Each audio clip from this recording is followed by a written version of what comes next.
Semua orang yang menolak Yesus itu yang tidak percaya. Sedangkan orang yang bisa percaya pada Yesus sebagai Tuhan itu kalau dia ada punya Roh Kudus, itu yang Anda harus tahu. Lalu orang yang sudah dibuka pikirannya oleh Tuhan Yesus. Jadi semua orang yang belum dibuka pikiran oleh Tuhan Yesus, dia tidak akan bisa mengerti tentang ajaran Bible. Apalagi tentang Yesus, mereka tidak akan bisa mengerti. Itu sederhana. Jadi bagi kita tidak aneh kalau saudara-saudara ini menolak tentang kebenaran Yesus, kebenaran Kristen.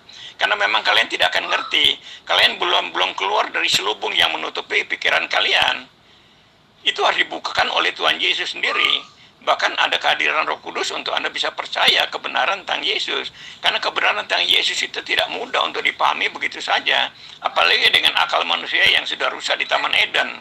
Akal manusia itu tidak mungkin bisa membuka wawasan tentang Tuhan. Karena sudah terbatas. Di Taman Eden aja mereka nolak firman Tuhan kok. Tuhan sudah bilang jangan makan, mereka justru makan. Karena itu pelanggaran manusia. Dan sampai sekarang terjadi. Bahwa manusia itu menolak kebenaran dari Tuhan. Seperti di Taman Eden. Tuhan bilang jangan makan buah itu, malah mereka makan. Nah sekarang orang manusia ini semua menolak kebenaran Alkitab. Menolak kebenaran Yesus. Itu dasarnya. Ya.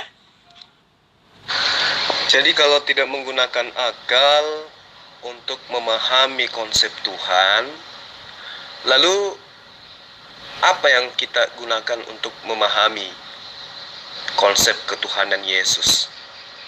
Sementara manusia itu memahami sesuatu tidak dengan tangan, tidak dengan kaki, tidak dengan mulut, tetapi untuk paham, alat yang digunakan adalah akal. Nah, kalau Pak Martin mengatakan akal manusia sudah rusak dari sejak Taman Eden, terus Bapak menggunakan alat apa untuk memahami konsep ketuhanan Yesus? Silakan.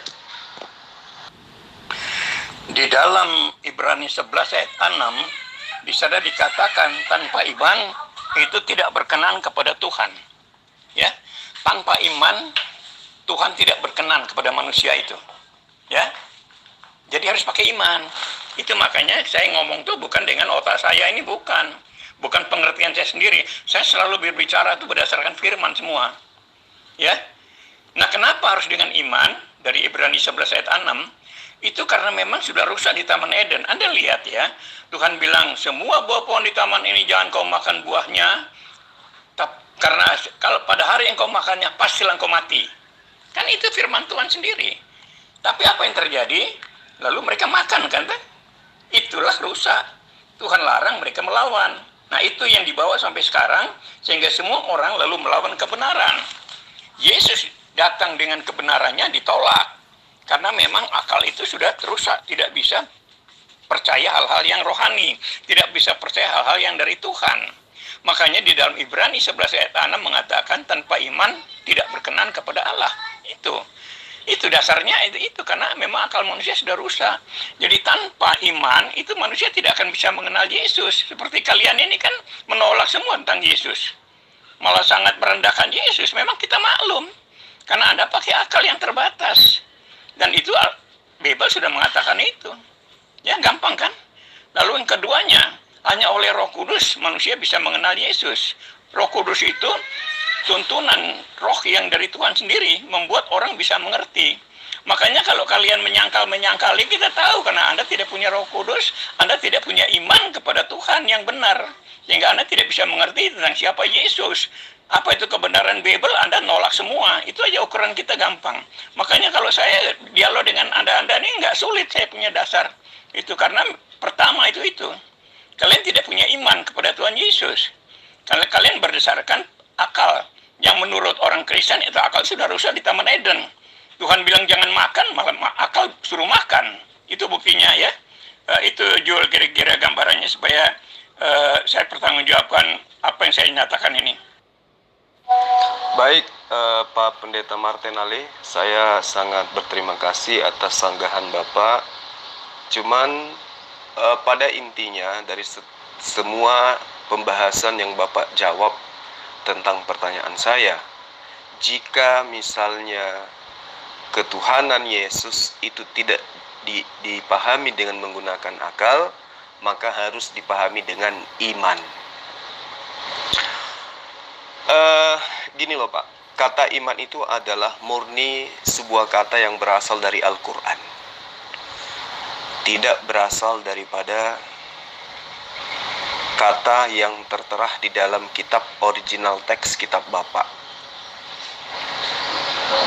Di dalam Ibrani 11 ayat 6 yang Bapak singgung tadi, di situ kita melihat bagaimana kemudian Lembaga Alkitab Indonesia menggunakan kata iman, di mana kata iman ini tentu diambil dari Al-Quran.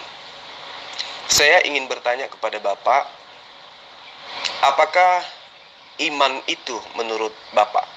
Karena kata iman ini adalah berasal dari Al-Quran. Nah, bagaimana dengan penjabaran bahasa Yunani tentang iman? Mungkin Pak Martenale bisa menggunakan bahasa Yunani untuk membacakan Ibrani 11 ayat 6, supaya kemudian kita bisa tahu apa sih yang dimaksud oleh iman di dalam Ibrani ini. Karena kata iman itu berasal dari Al-Quran. Di kitab Anda, original teksnya itu tidak ada kata iman. Sementara iman itu adalah bahasa Al-Quran, bahasa yang sangat sakral di dalam agama Islam. Coba Pak Martenale, karena ini adalah hal yang sangat prinsip. Mengimani orang Kristen itu percaya kepada Yesus sebagai Tuhan, itu tidak dengan pendekatan akal, tetapi menggunakan pendekatan iman. Nah, saya ingin tahu original teks kitab Anda dengan kata iman itu apa gitu loh. Lalu definisinya apa? Silakan Pak Marten. Ayo silakan Pak Martenale. Bapak sudah bertahun-tahun Pak mengajarkan bagaimana orang Kristen itu bergelut dengan kata iman, padahal kata iman itu tidak ada di dalam original teks kitab Bapak yang berasal dari Yunani.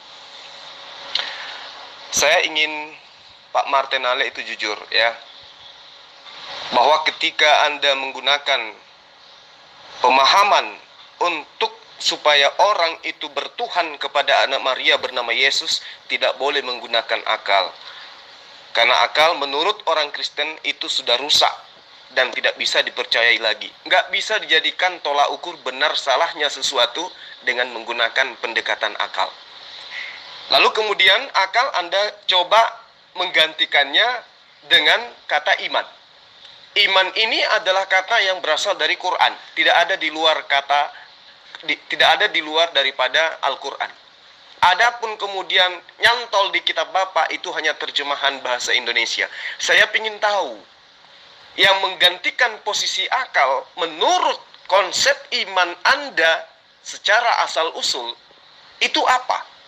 Yang menggantikan posisi akal untuk kemudian bisa menerima Yesus yang adalah manusia 100% adalah Tuhan Sang Pencipta. Kalau bukan akal, lalu kemudian Anda menggunakan apa? Jangan katakan kata iman, Pak. Iman itu adalah bahasa Quran. Malu, Pak, sama orang Muslim. Coba Anda bawa sona iman, sona kepercayaan yang Anda anut, ya. Kemudian Anda masukkan ke dalam konsep ini supaya kami umat Islam itu tahu. Oh, ternyata Kristen itu menuhankan Yesus tidak menggunakan akal, tetapi menggunakan apa? Kalau menggunakan iman, jangan Pak. Kata iman itu adalah kata yang sakral di dalam Islam, di dalam Quran. Ya, selama ini sudah beribu tahun orang-orang Kristen selalu menggunakan kata iman. Padahal di dalam original teks kitab mereka satu pun tidak ada kata iman. Coba, karena pemahaman Anda pasti berasal daripada pemahaman kitab Anda kan. Jadi Bapak nggak boleh ke-Islam-Islaman ketika Anda membatalkan, menggugurkan akal sebagai tolak ukur kebenaran, kemudian melapisnya dengan kata iman. Nggak bisa Pak. Jadi saya minta kepada Bapak, sebenarnya ketika Bapak tidak menggunakan akal untuk percaya kepada tidak menggunakan akal untuk bertuhan di dalam memahami konsep Tuhan, maka konsep apa yang Anda gunakan? Ya, tolak ukur apa yang Anda gunakan? Sekali lagi saya katakan, jangan katakan iman, karena iman itu adalah bahasa Quran. Silakan Pak Marten. Kamu jelaskan aja tentang keyakinanmu yang lebih benar, ya. Ya, jadi jangan cuma nyalakan. Kalau Kristen salah ya sudahlah. Nah, buktikan sekarang tentang keyakinanmu yang lebih benar itu apa yang nggak kamu bisa buktikan. Kamu kan selama ini nggak bisa buktikan apa-apa. Ya? Mau ngomong doang, hanya menghina, merendahkan orang. Tapi kamu sendiri nggak ngerti ya tentang ajaranmu sendiri. Allahmu sendiri aja kamu nggak kenal, apalagi ajarannya. Dari mana kamu bisa kenal ajarannya itu? Kan kamu nggak tahu apa-apa tentang itu, ya kan? Pak Martin Ali, nggak usah curhat. Kita nggak usah terlalu jauh merambah kemana-mana untuk mengkaji suatu kebenaran.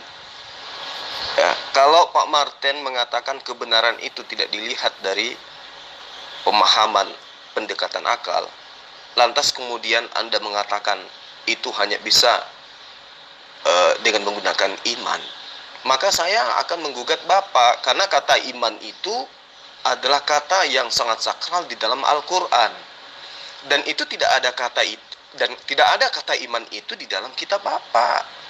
Nanti lembaga Alkitab Indonesia yang merubah kata Yunani masuk ke dalam zona Islam, zona Al-Quran.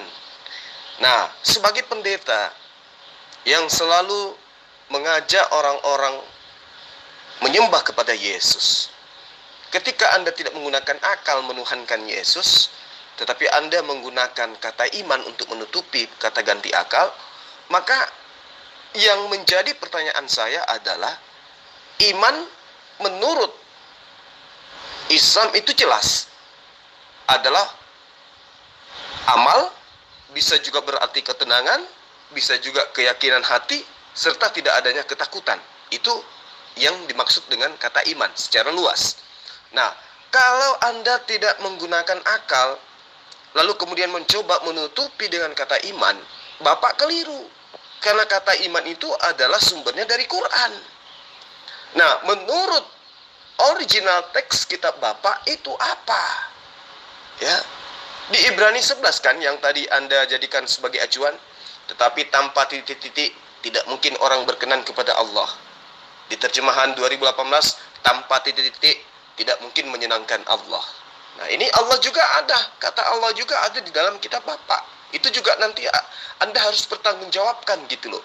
Jadi semua kebenaran itu harus Bapak pertanggungjawabkan jika benar itu adalah kebenaran. Karena kebenaran itu bisa dipertanggungjawabkan, Pak. Mau masuk ke manapun yang dikatakan kebenaran pasti mampu untuk dipertanggungjawabkan. Nah, jika benar pernyataan-pernyataan Bapak akal itu sudah rusak, maka akal tidak bisa jadikan sebagai tolak ukur untuk menilai kebenaran, maka apa yang Anda gunakan untuk menilai sebuah kebenaran? Jangan katakan iman, karena iman itu adalah bahasa sakral dalam Quran, bukan kitab Bapak. Gunakan kata Bapak, kemudian terjemahkan secara jujur ke dalam bahasa Indonesia. Apa yang Ibrani 11 ayat 6 katakan di dalam bahasa Yunani, kemudian Anda terjemahkan ke dalam bahasa Indonesia. Jangan terjemahkan ke dalam bahasa Quran. Silakan Pak Martin Ali. Bible itu tidak tergantung pada bahasa-bahasa saja. Tuhan itu dia tahu semua bahasa. Kalau Anda kan cuma tahu bahasa Arab. Kalau Yahweh itu tahu semua bahasa, sehingga dia bahasa apa saja enggak ada masalah. Iman itu bahasa Arab, ya menurut Anda kan gitu. Tapi arti iman itu sendiri kan beda, bukan bahasa Arab. Ya, Anda bisa baca di Ibrani 11 ayat 1, Anda baca itu supaya Anda bisa tahu sendiri. Anda sudah baca Ibrani 11 ayat 6, baca ayat 1-nya itu tentang iman itu. Ya. Ya gitu. Kalau kata iman itu dari bahasa Arab menurut Anda, tapi isinya bukan dari bahasa Arab. Pengertiannya bukan dari bahasa Arab. Ya. Nah, kalau Anda mau pakai bandingkan begitu, Anda tahu isi Al-Quran itu sendiri kan kisah-kisah bangsa Israel. Paling banyak di sana itu. Ya. Kenapa Al-Quran orang Arab menjelaskan tentang kisah-kisah bangsa Israel? Kenapa tidak menjelaskan tentang kisah kehidupan bangsa Arab saja? Coba Anda jelaskan itu. Kenapa Al-Quran dalam bahasa Arab yang harusnya hanya untuk orang Mekah dan sekelilingnya, tapi Anda di sana menjelaskan tentang kehidupan bangsa Israel. Aneh kan? Itu surat 7 itu mengatakan bahwa Al-Quran dalam bahasa Arab hanya untuk orang Mekah dan sekelilingnya. Kenapa kok di sana menceritakan tentang kehidupan bangsa Israel? Kenapa bukan oleh bangsa Arab saja? Ya, kalau Anda mau banding-bandingkan bahwa iman itu dari bahasa Arab, oke lah. Tetapi artinya bukan dari bahasa Arab. artinya dalam bahasa Indonesia yang bisa dimengerti oleh orang Indonesia. Sekarang saya tanya Anda, kenapa Al-Quran itu menulis kisah-kisah bangsa Israel? Kenapa bukan kisah-kisah kehidupan bangsa Arab saja? Ya Julia. Jadi kalau Anda bicara membanding-bandingkan, nanti saya juga ikut bandingkan. Saya akan ikuti lagu Anda nih. Anda bandingkan kemana, saya akan ikutin itu. Ya. Saya sudah bilang bahwa iman itu sudah rusak di Taman Eden. Kan ada buktinya, bukan karangan saya. Ya, Anda baca di Roma 3 juga di sana dikatakan, manusia tidak berakal budi. Semua sudah rusak, satu pun tidak ada yang benar. Semua sudah rusak, itu dikatakan di sana begitu. Jadi bukan kata saya. Ibrani 11 ayat 6 mengatakan juga Tuhan hanya berkenan kepada orang punya iman. Jadi kalau Anda hanya pakai akal, Tuhan Bible itu tidak percaya, tidak terima Anda. Itu bukti pernyataannya di Ibrani 11 ayat 6. Ya. Yahweh itu tidak lagi menerima Anda karena Anda tidak punya iman. Anda berpegang pada akal. Semua orang yang hanya mengandalkan akal tidak diterima oleh Yahweh. Tidak bisa diterima oleh Yesus itu sendiri. Nah, ini supaya Anda tahu itu seperti itu. Sehingga memang masalah kalau akal dengan iman itu kita bicarakan akan membedakan secara jelas, secara terang-terangan itu ya. Perbedaan itu. Pak Martinale, saya tidak sedang menuntut Anda untuk membanding-bandingkan, tidak. Saya hanya tergelitik dengan pemahaman konsep Anda menuhankan manusia, ya, dikarenakan Anda tidak lagi menggunakan akal. Karena menurut Anda akal itu sudah rusak dari sejak Taman Eden. Dari sejak Adam diciptakan, akal manusia itu sudah rusak. Itu adalah konsep yang sudah bertahun-tahun, berpuluh tahun Bapak sebagai pendeta ajarkan. Nah, saya tidak ingin membanding-bandingkan. Saya hanya tergelitik ketika Bapak menggantikan akal dengan kata iman. Lalu kemudian Bapak sendiri mengakui kata iman itu adalah bahasa Al-Quran. Tetapi isinya bukan Al-Quran. Ini nyata kelihatan Bapak bahwa Anda itu betul-betul akal-akalan oleh karena tidak menggunakan akal. Anda menarik kembali ke ayat 11. Justru Bapak akan semakin tersudutkan di sana. Kenapa? Karena ayatnya kan jelas. Iman adalah dasar dari segala sesuatu yang kita harapkan. Nah, karena itulah kemudian saya bertanya. Ketika Bapak mengatakan di ayat 6-nya, tetapi tanpa iman tidak mungkin orang berkenan kepada Allah. Sekarang yang ingin saya tanya kepada Anda, iman itu apa menurut perspektif bahasa Yunani gitu loh. Sebelum diterjemahkan ke dalam bahasa Indonesia, Ibrani ini menggunakan bahasa apa? Bahasa Yunani. Nah, apa bahasa Yunani yang sekarang digantikan posisinya dengan kata iman?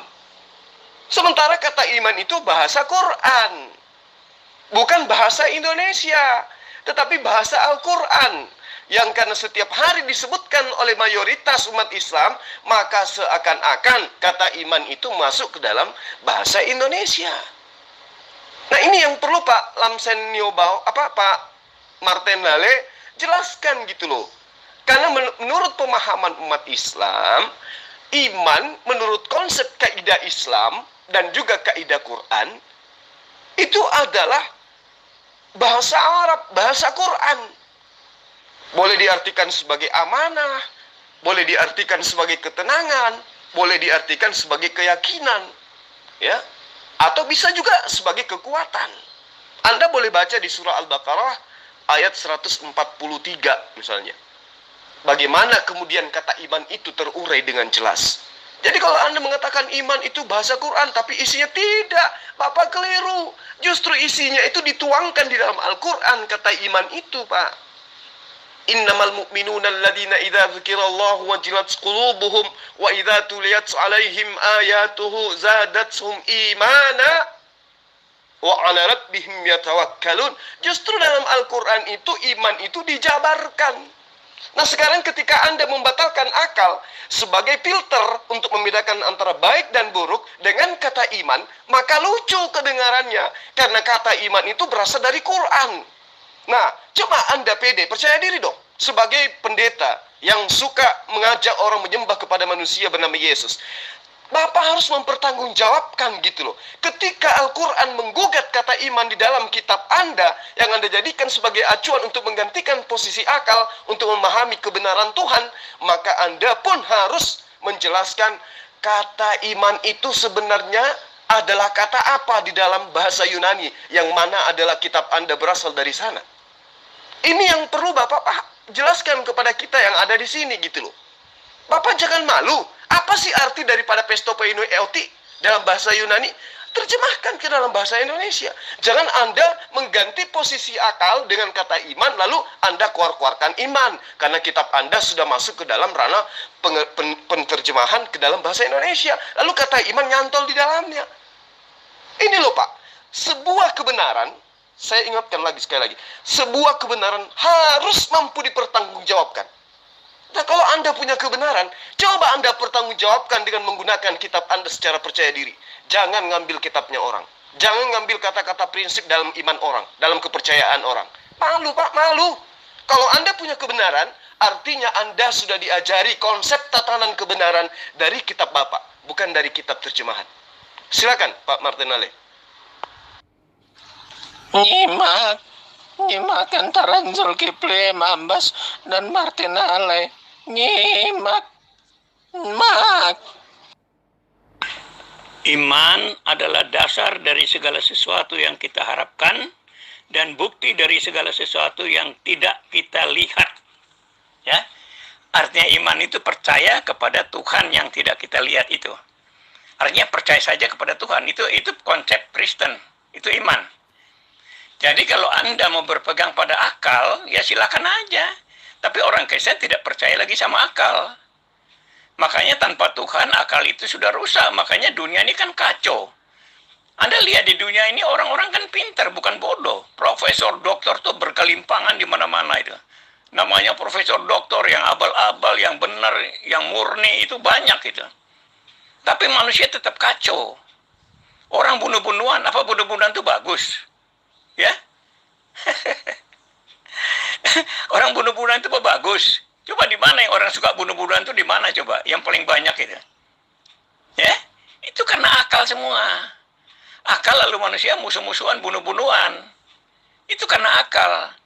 Nah sekarang saya buktikan kelebihan iman. Ya, saya buktikan. Namanya keyakinan iman Kristen itu.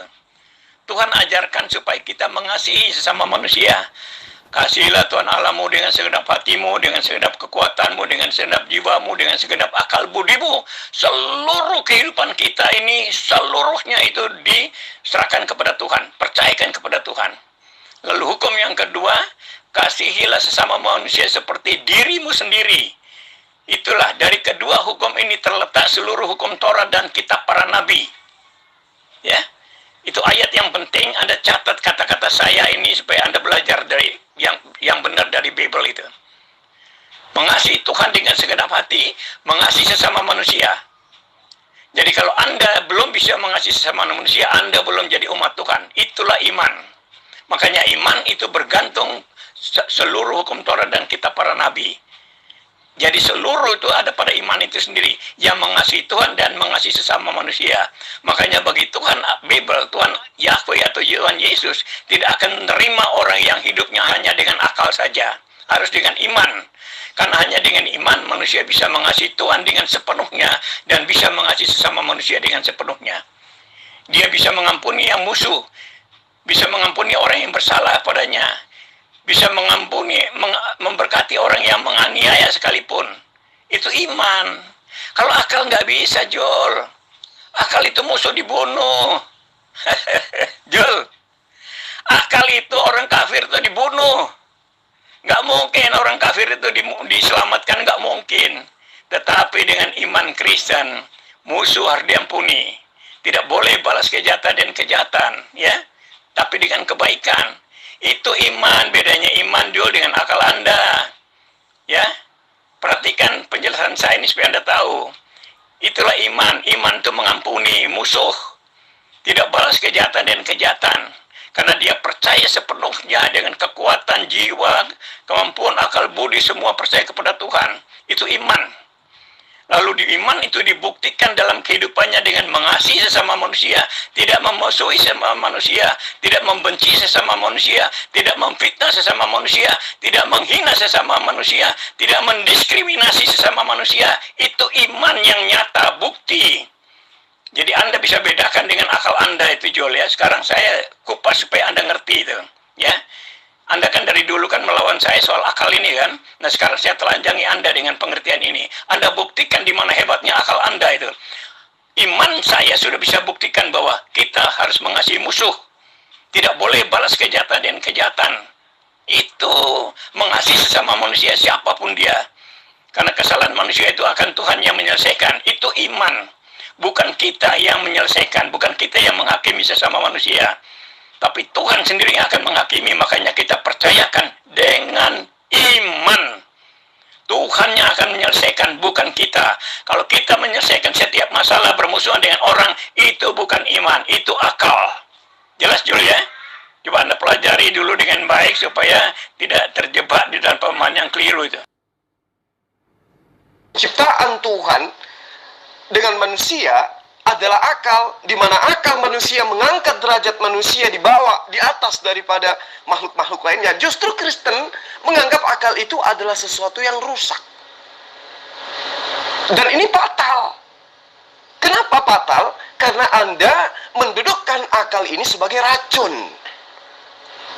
Ya, bahwa manusia ada yang sampai level profesor itu adalah racun.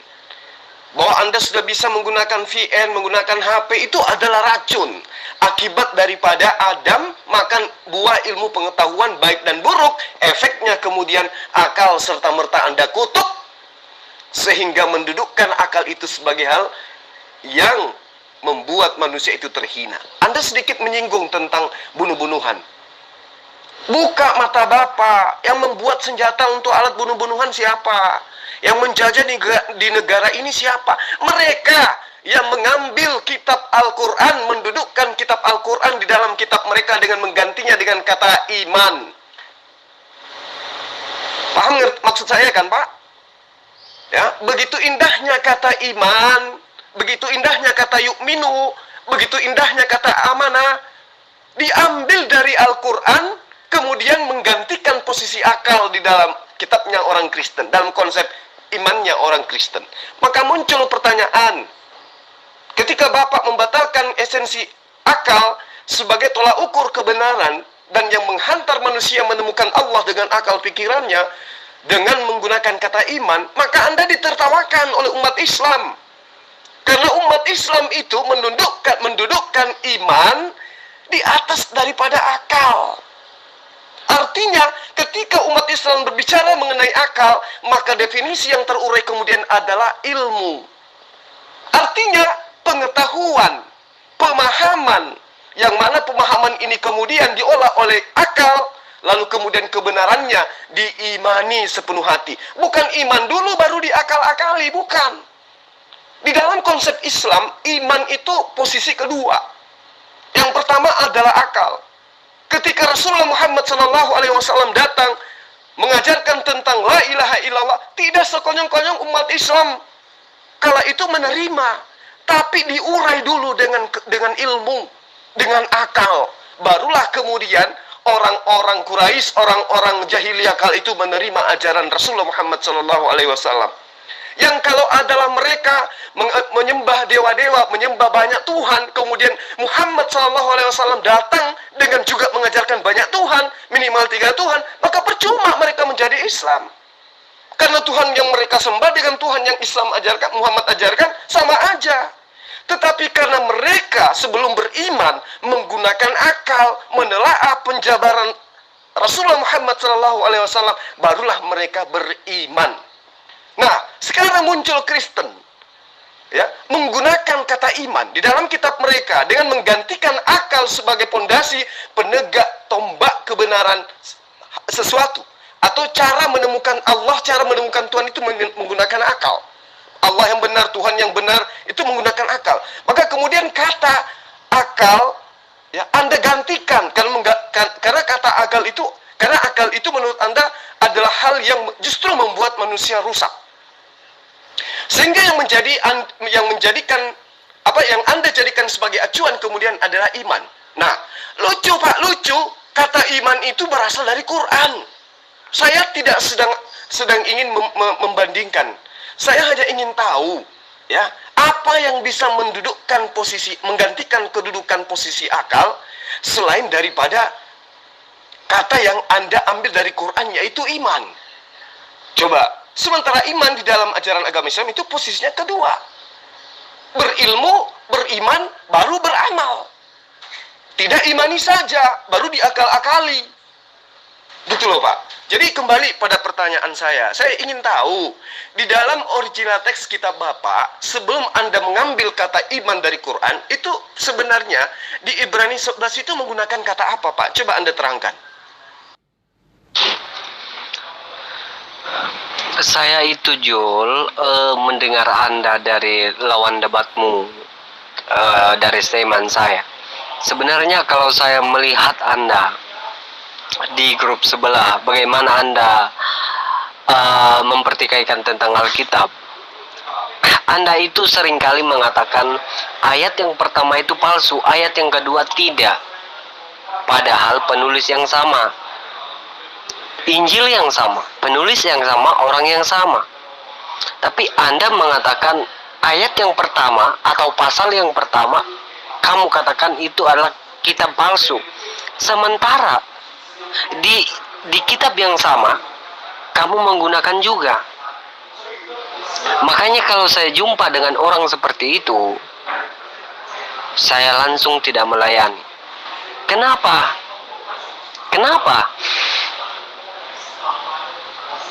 Karena dia adalah seorang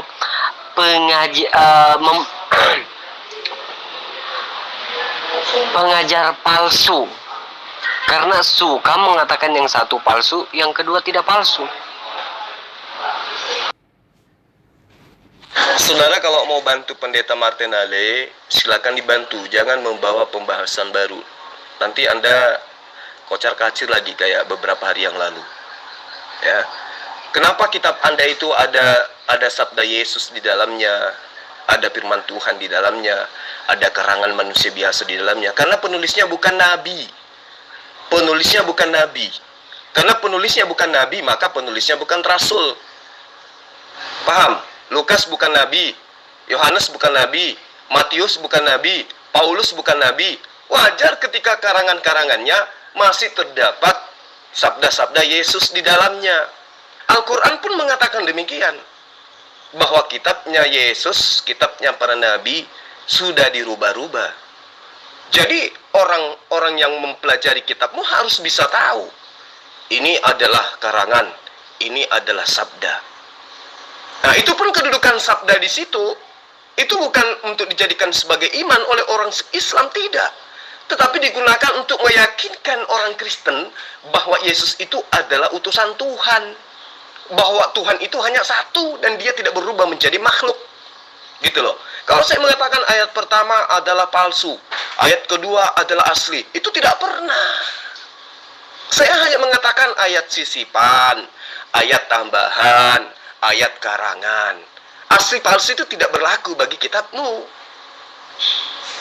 Iya, karena tidak ada asli, tidak ada palsu, nggak ada. Kenapa tidak ada asli, tidak ada palsu?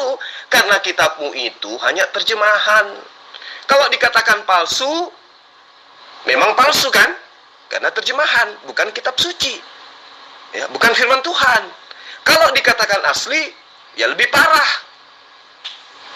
Jadi wajar ketika kemudian seorang teologi kayak saya ini mengatakan ayat pertama sisipan, ayat kedua sabda Yesus. Itu pun berdasarkan atas pernyataan penulisnya.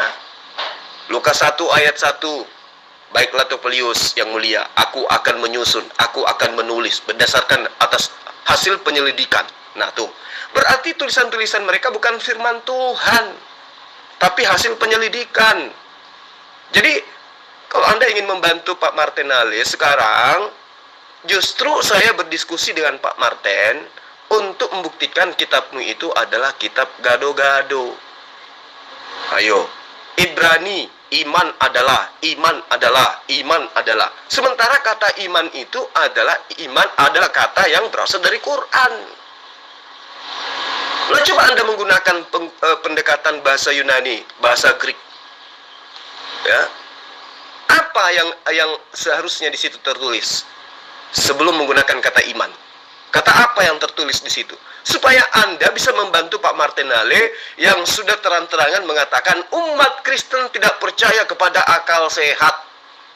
Umat Kristen hanya percaya kepada iman, kata dia. Sementara kata iman adalah kata yang diambil dari Quran. Nah, kalau kata iman itu dari Quran, sejatinya untuk menggantikan posisi akal di dalam pandangan umat Kristen dalam menuhankan manusia, itu apa?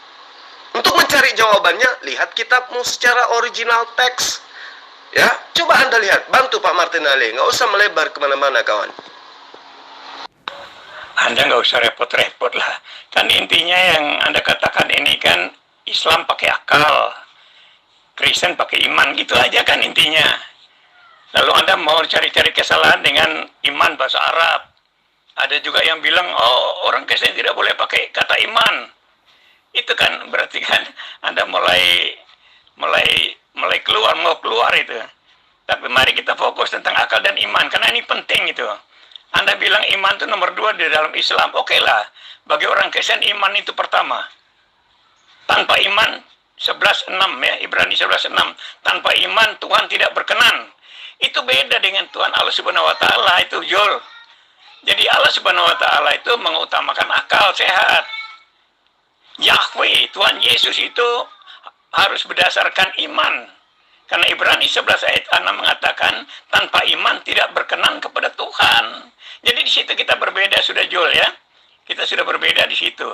Nah, sedangkan akal ini, Jul, itu dipakai oleh seluruh manusia, bukan hanya orang Islam.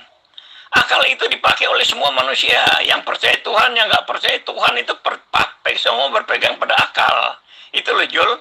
Makanya satu-satunya yang berbeda, yang agak memang aneh menurut Anda itu, yang Anda bilang ditertawakan, ya, itulah memang Kristen itu ditertawakan. Ya karena iman itu. Ya. Kalau akal Anda itu dipakai oleh semua manusia, bukan hanya orang Islam, semua manusia.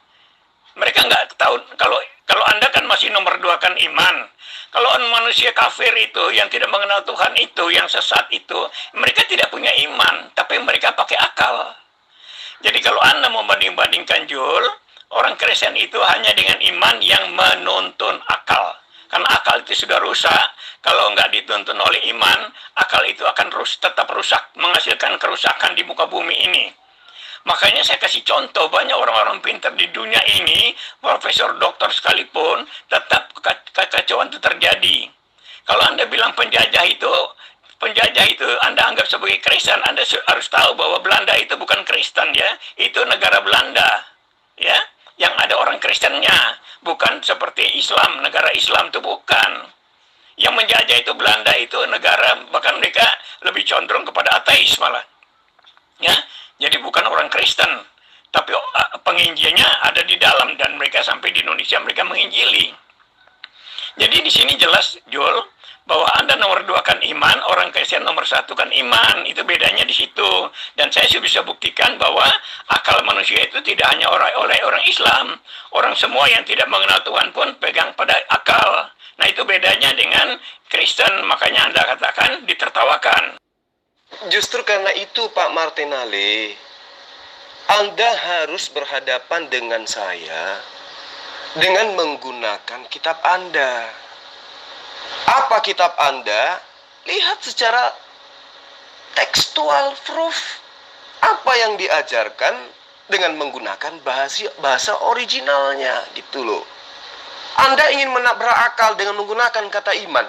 Berarti Anda ingin menggunakan konsep Islam untuk menabrakkan konsep Islam, gitu. Coba gunakan konsep Kristen. Bapak jangan malu-malu. Saya menghargai Anda dengan menggunakan kata iman. Sangat saya menghargai itu. Tetapi Bapak jangan membingungkan umat. Pakai pakaian Bapak. Jangan menggunakan pakaian agama orang lain, gitu loh. Ketika Anda ingin menjabarkan sebuah kebenaran, di mana kebenaran itu bermuara bukan kepada akal, tetapi ada esensi lain, lalu kemudian Anda mencomot kata iman, itu Anda ditertawakan. Itu Anda ditertawakan. Kenapa Anda nyantol, Anda apa istilahnya itu? Anda kayak benalu gitu loh, menggunakan istilah yang ada di dalam kitabnya umat Islam untuk mendudukkan untuk jadikan sebagai kendaraan menuhankan Yesus. Bapak salah. Kata iman itu adanya nanti ketika Al-Quran itu ada diwahyukan. Sebelum ada kata iman, Kristen menyembah Yesus itu dengan analisa apa? Kristen menyembah anak Maria itu dengan dasar pijakan apa gitu loh Pak. Kata iman itu Pak berasal dari kata iman di dalam Quran. Ya, diambil dari kata kerja amana yu'minu. Kalau Anda ingin lebih jelasnya, baca surah Al-Baqarah ayat 143 kalau saya nggak salah ya. Yang saya bacakan tadi, innamal mu'minuna alladzina idza dzukirallahu wajilat qulubuhum. Maaf. Al-Baqarah ayat 43. Dan Anda juga bisa melihat di dalam surah Al-Anfal ciri-ciri orang beriman.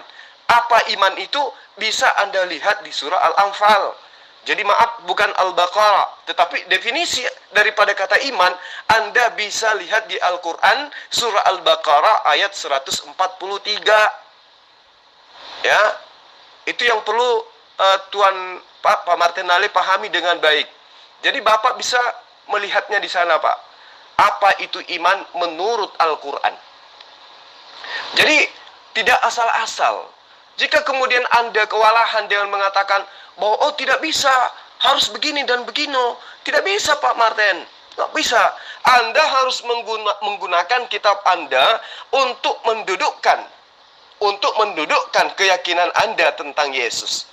Anda harus mendudukkan kitab Anda untuk menjadikan itu sebagai acuan, mengajak manusia, mengajak jemaat Anda untuk menyembah kepada anak Maria dengan menggunakan pendekatan kitab Bapak. Jangan gunakan kitabnya Islam dengan mencomot kata iman. Ya, jangan Pak. Jangan, sekali-kali saya katakan jangan. Karena itu akan membuat agama Anda itu semakin dihinakan, semakin direndahkan. Ternyata akal yang dia anggap sebagai sebuah kendaraan untuk menuju kepada Allah, mengenal Tuhan yang benar, itu dibatalkan oleh orang Kristen dengan mengambil konsep kedua, yaitu iman. Dan iman itu juga adalah cobotan dari Quran. Ya kalau domba-domba yang Anda gembalakan itu tidak menggunakan akal, ya manggut-manggut aja Pak. Tapi ketika dia sudah mendengarkan VN saya ini, bahwa ternyata Kristen menggunakan kata iman adalah kata yang sangat prinsipil di dalam konsep kitabnya agama Islam dalam mengenal Allah, maka Anda akan ditertawakan. Bisa-bisa mereka menjadi mu'alaf. Gitu loh. Jadi, ya saya hanya ingin mengatakan kepada Pak Martinale, jangan dulu melebar Pak. Gunakan dulu original teks kitab Bapak. Apa kata iman yang seharusnya digunakan di situ? Apa kata yang menggantikan posisi iman di dalam kitab Ibrani 11 yang seharusnya? Bukan kata iman. Ya? Paham ya Pak Martin ya? Coba Anda gunakan original teks kitab Anda dulu. Jadi jangan sembunyi di balik bayang-bayang terjemahan Al-Quran. Silakan. Anda melarang orang Kristen tidak boleh pakai kata iman karena itu bahasa orang Arab ya. Anda perhatikan itu ya. Tetapi Anda tidak sadar, Anda mencopot isi Bible, isi Alkitab itu ditulis ke dalam Al-Quran. Coba. Apa alasan Anda? Dari tadi saya sudah tanya. Kenapa Al-Quran itu berisi kisah-kisah bangsa Israel yang tidak dikenal, bahkan dimusuhi oleh orang Arab? Surat 7 mengatakan bahwa Al-Quran dalam bahasa Arab hanya untuk orang Mekah dan sekelilingnya. Kenapa menceritakan tentang bangsa Israel? Itu Anda belum jawab itu Jul. Anda larang saya tidak boleh pakai kata iman. Oke lah, kita pakai kata percaya saja deh. Ya. Karena iman itu adalah percaya. Nah, percaya yang bagaimana itu dijelaskan di dalam Ibrani ayat 1. Itu kan? Anda melarang orang tidak boleh pakai kata iman karena itu bahasa Arab. Tetapi Anda tidak sadar isi Al-Quran Anda sebagian besar itu kisah-kisah bangsa Israel yang dari Bible. Anda sadar nggak omongan Anda itu? Anda harusnya sadar itu dong. Kata iman tidak boleh dipakai karena itu bahasa Arab. Tapi Anda justru nulis dalam Al-Quran kisah-kisah bangsa Israel. Ngaku-ngaku lagi. Nurunkan Injil, nurunkan Taurat, nurunkan Jabur. Itu dari mana? Siapa itu? Jadi coba Anda konsisten dong kalau ngomong. Oke, orang nggak boleh pakai kata iman. Oke lah. Tapi Anda juga jangan nulis dari Alkitab ke dalam Al-Quran tentang kisah-kisah bangsa Israel. Surat 7 menjelaskan bahwa Al-Quran dalam bahasa Arab hanya untuk orang Mekah dan sekelilingnya. Makanya di dalam bahasa Arab. Untuk orang Mekah dan sekelilingnya itu surat 7, Jul. Anda daripada ngomong jauh-jauh, itu sekarang saya bicara tentang Anda sendiri. Surat 7 mengatakan Al-Quran dalam bahasa Arab hanya untuk orang Mekah dan sekelilingnya. Ya. Tetapi kenapa harus menuliskan kisah-kisah bangsa Israel? Kenapa tidak ceritakan tentang kehidupan bangsa Arab saja?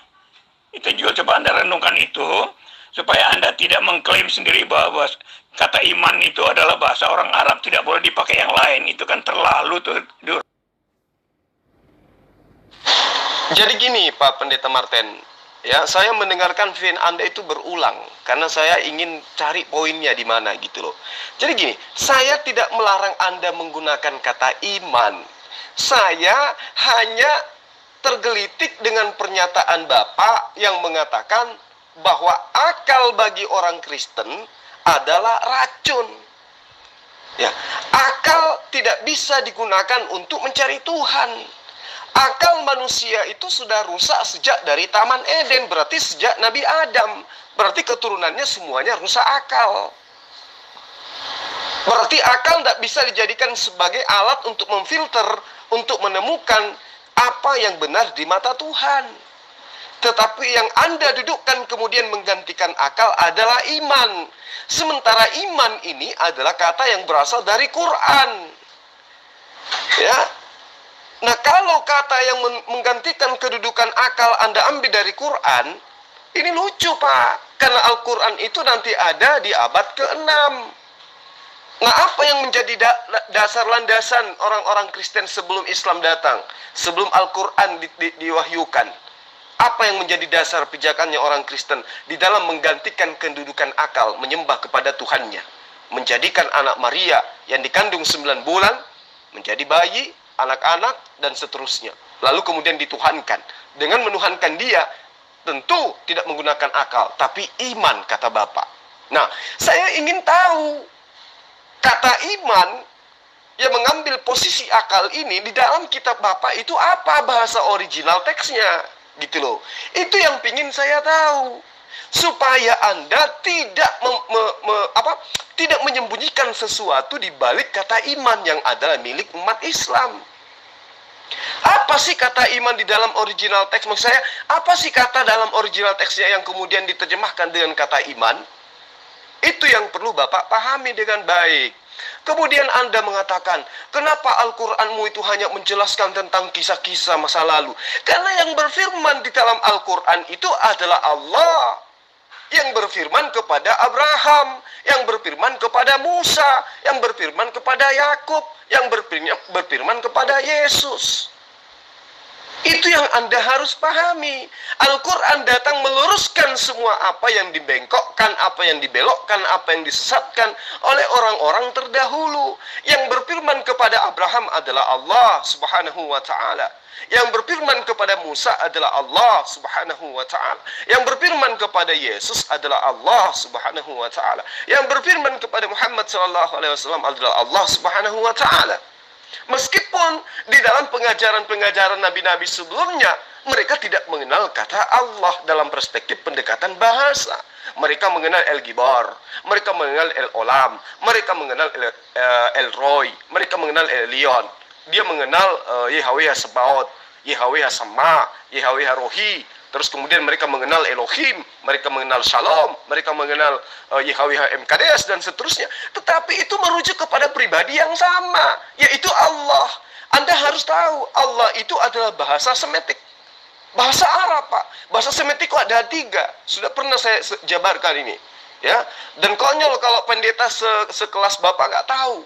Kalau umat Islam mengakui Allah Subhanahu wa taala sebagai sembahan, itu dikarenakan umat Islam mengakui dan mengimani bahwa Allah Subhanahu wa taala sebelum berfirman kepada Muhammad sallallahu alaihi wasallam terlebih dahulu berfirman kepada Abraham, Ishak, Yakub, Daud, Salomo dan seterusnya sampai kepada Yesus alaihissalam atau Isa alaihissalam. Itu yang perlu Bapak pahami dengan baik. Jika kemudian Bapak mengatakan, kenapa nggak langsung aja ke Arab? Kenapa harus mengambil kitab orang? Sama pertanyaan saya dengan Bapak. Kenapa Kristen harus menggunakan kitabnya orang Yahudi, sementara Kristen itu asalnya dari mitologi Yunani? Kenapa?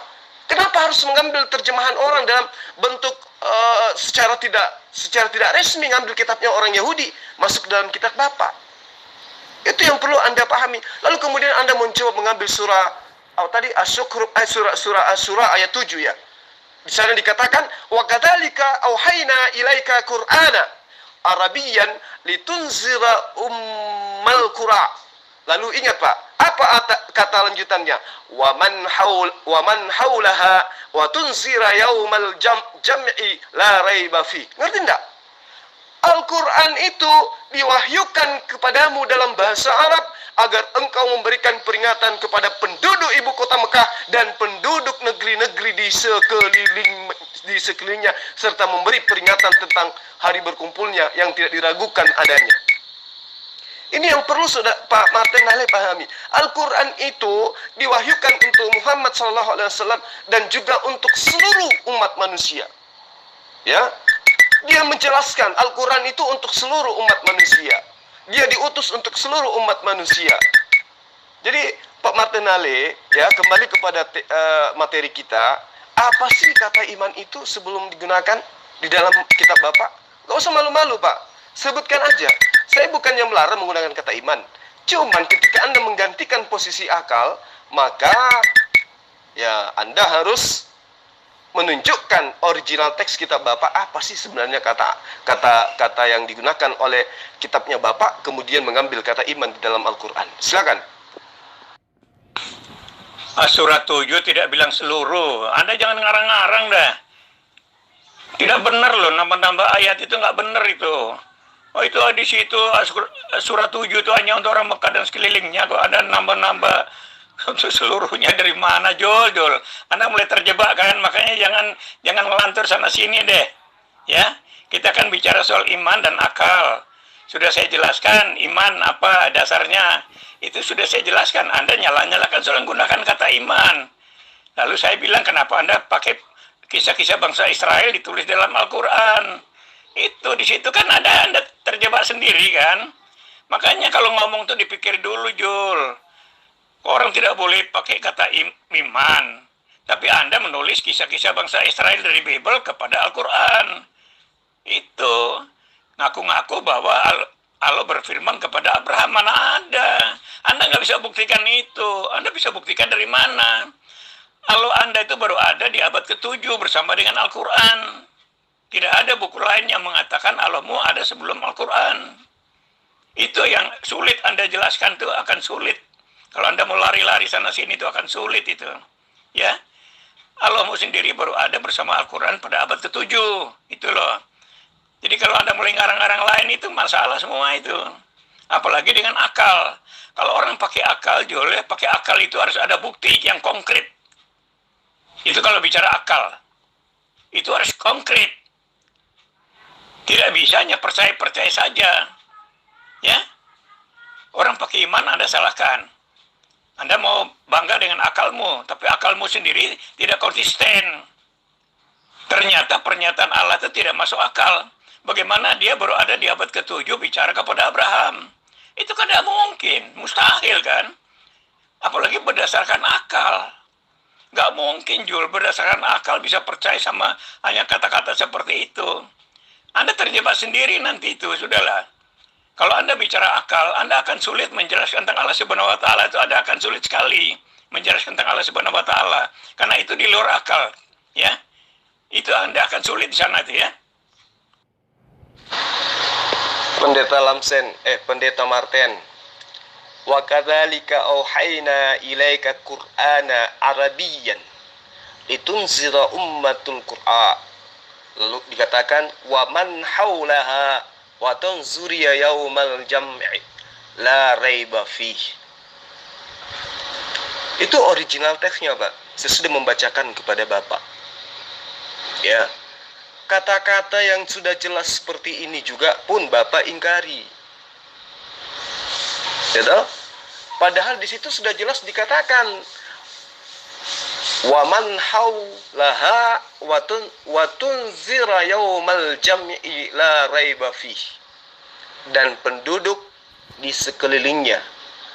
Tuh. Penduduk di sekelilingnya atau negeri-negeri di sekelilingnya. Itu kata jamaah itu merujuk kepada jamak, semuanya, seluruhnya. Dan demikianlah kami wahyukan Al-Quran kepadamu dalam bahasa Arab agar engkau memberi peringatan kepada penduduk ibu kota Mekah dan penduduk di sekelilingnya. Di sekeliling kota Mekah, Mekah itu berada di tengah-tengah. Kemudian di sekelilingnya itu ya termasuk Indonesia.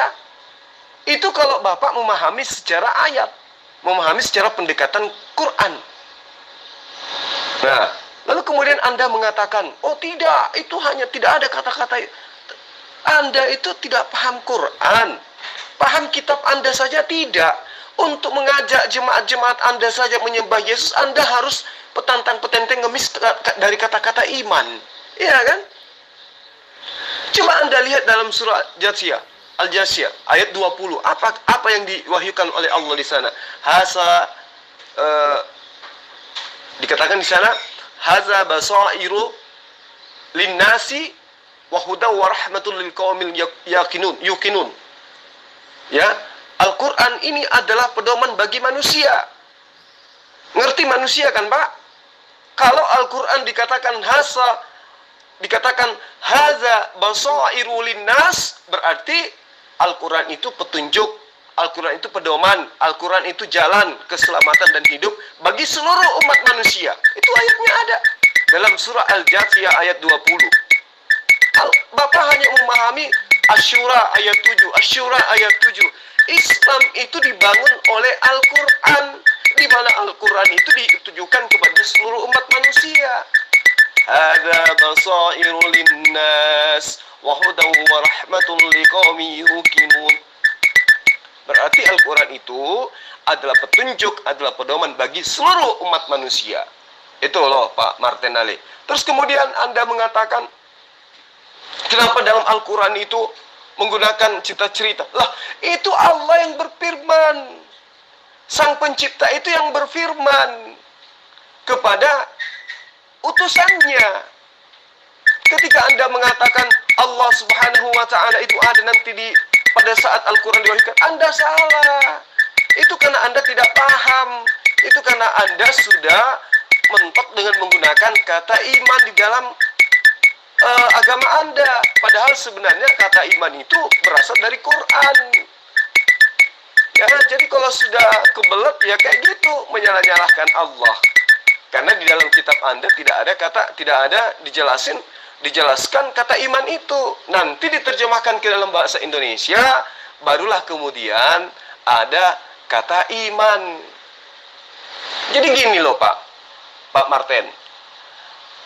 Allah itu di dalam bahasa Ibrani yang berasal dari bahasa Semitik itu disebut dengan sebutan Elohim. El atau Elion atau Eloah. Ya, itu yang perlu Bapak pahami. Jadi Allah itu sudah ada sejak Allah berfirman kepada para nabi. Kalau Anda mengatakan Allah Subhanahu wa ta'ala itu ada nanti di abad ke-7, itu Bapak dapat ilmu dari mana? Sementara yang nyata Yesus itu nanti ada ketika abad pertama. Sementara Allah itu tidak memiliki awal, tidak memiliki akhir. Cuman namanya pada saat berfirman kepada Abraham belum menggunakan kata Allah. Kan sudah dikatakan oleh Allah sendiri, aku menyatakan diri kepada Abraham, Ishak dan Yakub, tetapi namaku tidak aku perkenalkan kepada mereka. Bahkan kalau Bapak paham Kejadian 17 ayat 7, Allah membuat sumpah. Allah berjanji kepada Abraham, aku akan menjadi Tuhanmu, Tuhan anak-anakmu, Tuhan keturunanmu secara turun-temurun. Ismail keturunannya, berarti keturunan daripada Ismail akan menjadikan Allah menjadi Tuhan selama-lamanya. Cuman Kristen yang Tuhannya berbeda, berupa manusia. Tapi kami yang menerima ajaran dari ajaran bangsa Semitik, menuhankan esensi yang sama. Apa yang disembah oleh Bani Israel, itu yang kami sembah. Apa yang disembah oleh Bani Ismail, itu yang kami sembah. Sementara Bapak, siapa yang mengajarkan Bapak menyembah Yesus berupa manusia? Nabi-nabi. Tidak ada ajaran nabi-nabi mengajarkan menyembah kepada manusia. Bahkan Yesus yang Anda sembah pun tidak mengajarkan untuk menyembah dirinya. Anda hanya sembunyi di balik kata iman, yang Bapak tidak bisa mengungkap kebenaran dari asal kata di kitab Bapak. Iya kan? Jadi kata iman itu adalah kata yang Bapak rampok dari terjemahan Al-Qur'an, yang Anda gunakan di dalam terjemahan kitab Anda, di mana kitab Anda mengambilnya dari Al-Qur'an. Itu loh. Jadi kalau sudah kebelet, Bapak jangan sana-sini celotehnya. Itu aja dulu bahas. Apa kata iman yang seharusnya didudukkan di dalam Ibrani itu? Iman adalah dasar dari segala sesuatu yang kita harapkan. Original teksnya mengatakan apa? Bukan kata iman, Pak. Tapi kata apa ya? Bapak yang tahu. Jangan membodohi jemaat. Jangan menggantikan akal dengan kata iman dari Al-Quran. Tapi gunakan kata yang berasal dari original teks Bapak. Gak usah malu-malu, Pak. Ya, katakan aja kepada mereka, Allah kores nafis tupone atau pistefome oti ainai adenato giautas astrofos na eprakistioson tonteos. Gia opoen sapray oston Allah prefei nafes pisrei oti oteos, dan seterusnya dan seterusnya. Anda gunakan aja kata itu, napis tefoi me oti, gunakan. Nah, terjemahkan ke dalam bahasa Indonesia. Apa artinya ke dalam bahasa Indonesia? Itu Anda gunakan untuk menggantikan kata akal atau kata iman. Jangan gunakan kata iman, karena itu bahasa Quran. Bapak nggak punya malu gitu? Kalau memang kamu tahu tentang Alkitab itu, pertanyaanmu tidak ngawur. Ya benar, Yesus itu adalah keturunan pezina. Anak haram sebetulnya Yesus itu. Keturunan anak haram. Kenapa? Karena memang di dunia ini tidak ada yang benar. Dengan siapa dia lahir? Mana ada manusia suci di dunia ini zaman Yesus lahir? Tidak ada. Jadi, itulah sebabnya Yesus itu bergelimang dengan lumpur dosa, tapi dia tidak berdosa. Ya, kamu berpaham? Contohlah, karena Alkitab mengatakan tidak ada yang tidak berdosa, semua tidak ada yang benar, semua sudah bersalah. Termasuk wanita manapun tidak ada yang bersih, yang tidak berdosa. Apalagi kakek neneknya si Yesus juga tetap orang berdosa. Siapa yang menyangkal? Tidak ada. Saya pun mengakui itu keturunan dari orang berzina Yesus itu. Iya. Emang apa salahnya? Dan itulah yang diperbaiki oleh Yesus. Yesus datang ke dunia ini untuk memperbaiki dunia yang rusak ini. Itulah yang akan diperbaiki. Itulah kan? Sudah paham? Jul, Anda terjebak sendiri dengan kata-kata Anda kan? Anda bilang pakai akal. Akal itu harus konkret. Harus tertulis. Ya kan? Harus konkret. Sekarang kalau surat 7 bilang hanya untuk orang Mekah dan sekelilingnya. Mekah dan sekelilingnya itu untuk orang Arab. Orang yang berbahasa Arab. Tidak ada seluruhnya. Anda terjebak, itu akal tidak bisa terima itu. Akal mau kalau ada di sana kata seluruhnya boleh. Lalu Anda bilang Tuhan bicara kepada Abraham. Mana? Ayat Al-Quran bilang Allah tidak pernah bicara kepada manusia. Kepada Muhammad aja enggak kok, apalagi kepada Abraham. Anda menyangkal ayat Al-Quran sendiri yang mengatakan Allah tidak bicara kepada manusia, hanya di belakang tabir bicara dengan ini malaikat Jibril. Selain dengan Jibril nggak ada. Jadi Anda ngarang kalau Anda bilang Allah bicara dengan Abraham. Anda ketinggalan dari saya deh. Saya orang Kristen tapi lebih tahu Al-Quran daripada Anda.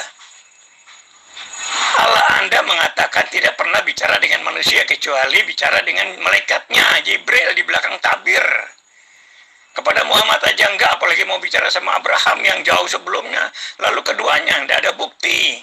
Buktinya apa? Allah itu baru ada di abad ke-7 bersama Al-Quran. Ada kitab mana yang mengatakan bahwa ada Allah sebelum Al-Quran itu di mana? Kitab apa? Anda sudah akan sulit dengan akalmu, itu sulit, Jul. Anda nggak bisa percaya begitu aja kalau tidak ada bukti dari pernyataannya. Itu loh. Dari Asura 7 aja Anda sudah setengah mati. Asura 7 aja Anda sudah setengah mati, apalagi bicara yang lain. Itu Jul. Makanya berhenti dengan akal itu. Akal itu memerlukan satu yang konkret.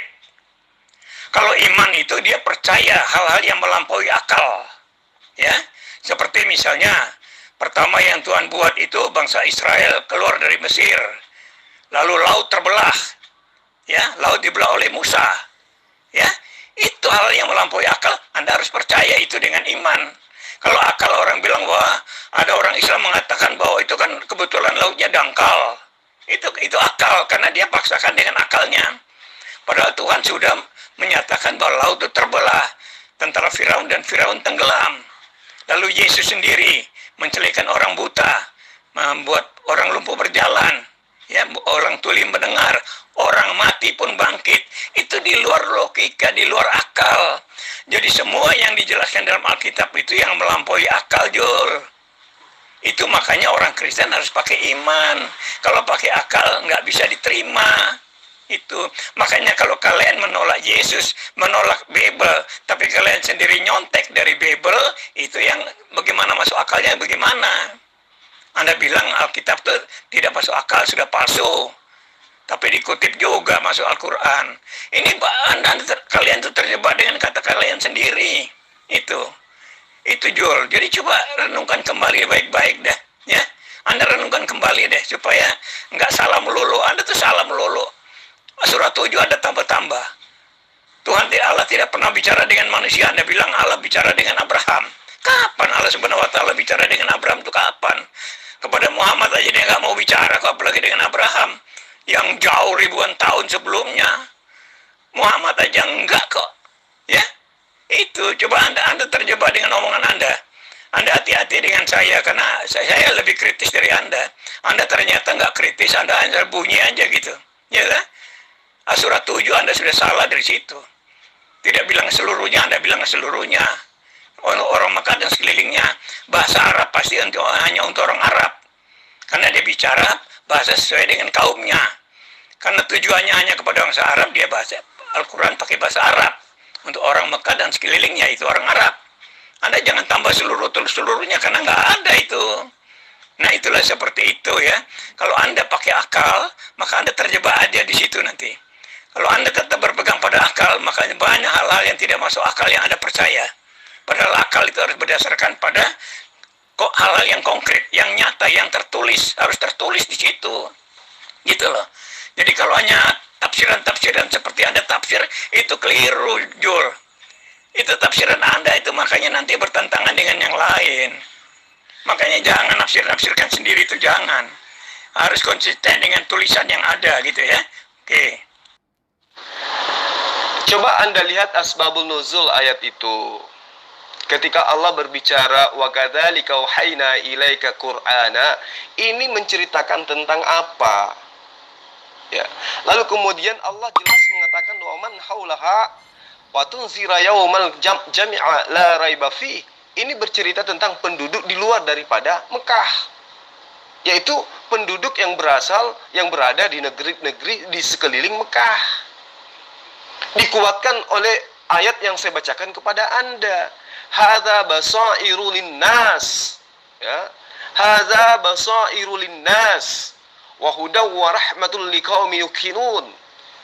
Ya. Al-Qur'an itu, kitab ini, Al-Qur'an itu ditujukan untuk seluruh manusia. Itu ayatnya sudah jelas saya bacakan kepada Anda. Tidak seperti Anda mengambil kata iman dari Al-Quran, tetapi Anda tidak mampu menunjukkan original teks dari kitab Anda sendiri. Kalau saya jelas menunjukkan. Surah Al-Jasiyah ayat 20 jelas Al-Quran itu diperuntukkan untuk seluruh umat manusia. Hadza basairu linnas. Ayo, Pak Martin manusia. Berarti Al-Quran itu ditujukan juga untuk Pak Martin. Kecuali Pak Martin ngaku binatang, baru tidak. Jadi ketika Anda mencoba untuk membatasi kebenaran Allah dengan mengatakan Al-Quran itu hanya untuk orang Arab, disitulah bukti nyata Anda ditertawakan. Karena Anda buta Quran. Jangankan buta Quran, buta gospel pun Anda itu. Karena kata iman pun Anda harus copet ngemis-ngemis dari Quran. Anda tidak mampu menunjukkan kata iman yang mana asal katanya berasal dari original teks kitab Anda. Kenapa? Karena memang kitab Anda hanya mengambil, iman Anda hanya berdasar terhadap apa yang Anda ambil dari kitab Lembaga Alkitab Indonesia. Gitu. Jadi Al-Quran itu jelas. Kalau Anda tidak bisa memahami wa man haulaha wa tunzira yaumal jam'i la raiba fi, Anda tidak bisa pahami itu, maka pahami ayat yang saya ajarkan Anda tentang surah Al-Jasiyah ayat 20 itu. Hadza basairu linnas. Kitab ini, Al-Quran ini atau Al-Quran itu adalah petunjuk bagi seluruh umat manusia. Jadi tidak ada yang perlu Anda pungkiri di situ. Lalu kemudian Anda mengatakan mana buktinya Allah Subhanahu wa taala berfirman kepada Abraham? Bukti apa yang Anda minta? Sementara konsep iman kita antara Kristen dengan Islam itu berbeda. Tuhan yang Anda pahami adalah Tuhan yang datang dalam rupa manusia, yang datang kepada Abraham. Allah tidak demikian. Baik yang disembah oleh Yudaisme maupun yang disembah oleh Islam tidak demikian. Yang Anda katakan dalam Kejadian 18, ya, Allah datang kepada Abraham, itu bukan Allah, tetapi malaikat Allah yang datang kepada Abraham. Coba tanya kepada Yudaisme yang lebih paham original teks kitab Tanakh. Pasti Anda ditertawakan. Karena yang datang kepada Abraham adalah utusan Allah berupa malaikat. Tetapi itu dikatakan oleh orang Kristen adalah Allah, teponi Allah dalam rupa manusia. Salah, sesat. Karena jelas kitabnya Bani Israel pun mengatakan bahwa tidak ada Tuhan yang dibentuk setelah Allah dan sebelum Allah. Sementara Yesus dibentuk dalam rupa manusia, 9 bulan lagi lamanya. Berarti yang kamu sembah dengan berdasarkan iman itu bukan Allah, bukan Tuhannya Abraham, bukan.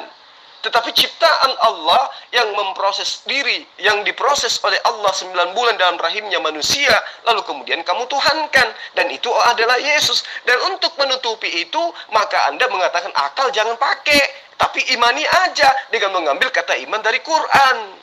Anda tidak berani menyentuh kitab Anda, gitu loh. Karena di kitab Anda tidak ada kata iman. Anda cuma butuh perpuluhan dengan dengan menjual kata iman. Padahal kata iman itu asal usulnya dari Al-Quran. Harusnya Anda malu. Ya, harusnya Anda malu. Anda mengatakan Anda lebih paham Quran. Kitab Anda aja Anda gak paham. Gimana mau paham kitab Al-Quran? Ayo.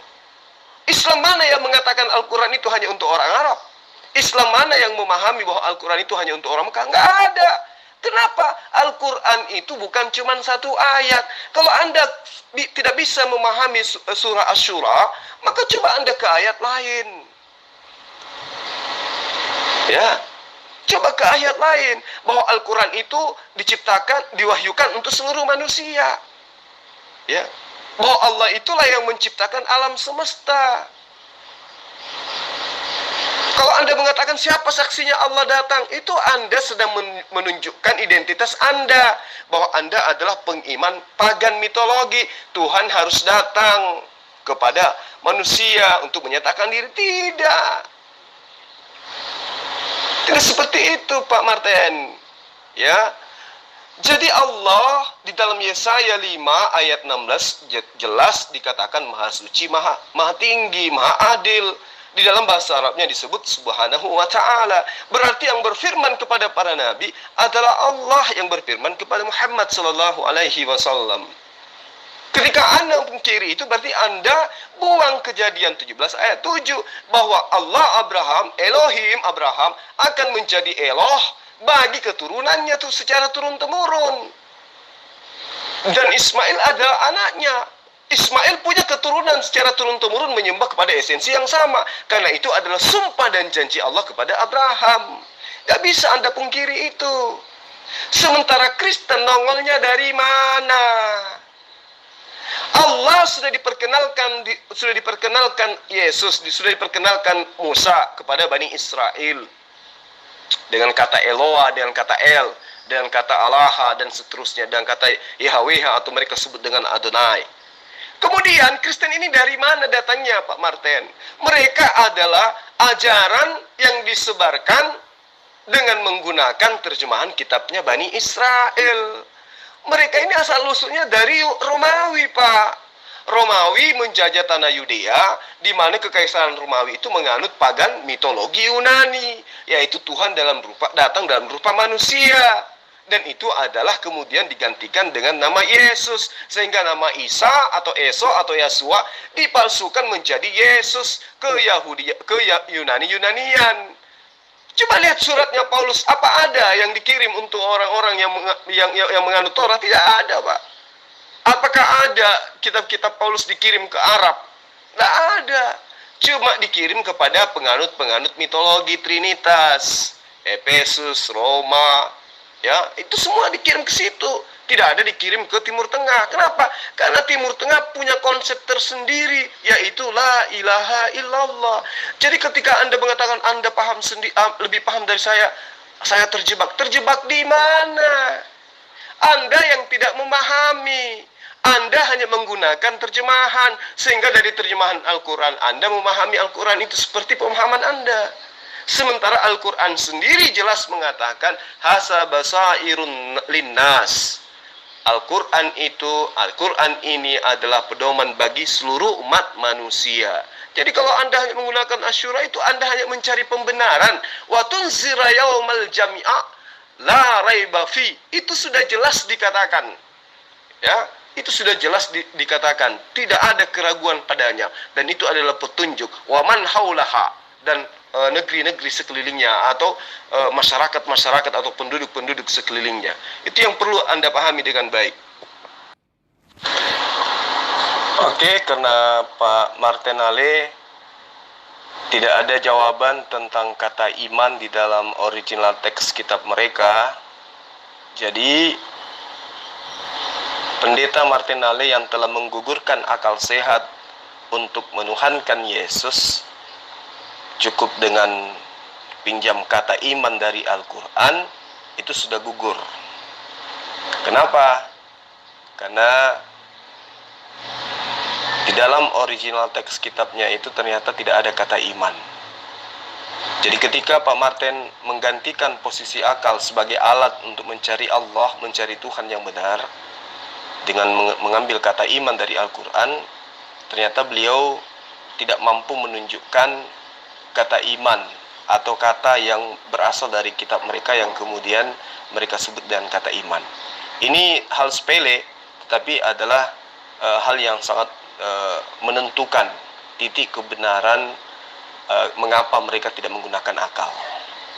Dan ternyata menurut pernyataan dia, ya itu betul dari Al-Quran. Kata iman itu benar dari Al-Quran, sehingga itu adalah hal yang perlu dia pahami dengan baik, terutama jemaatnya, bahwa ternyata Pak Martinale itu mengganti akal dengan iman, padahal kata iman itu dari Quran.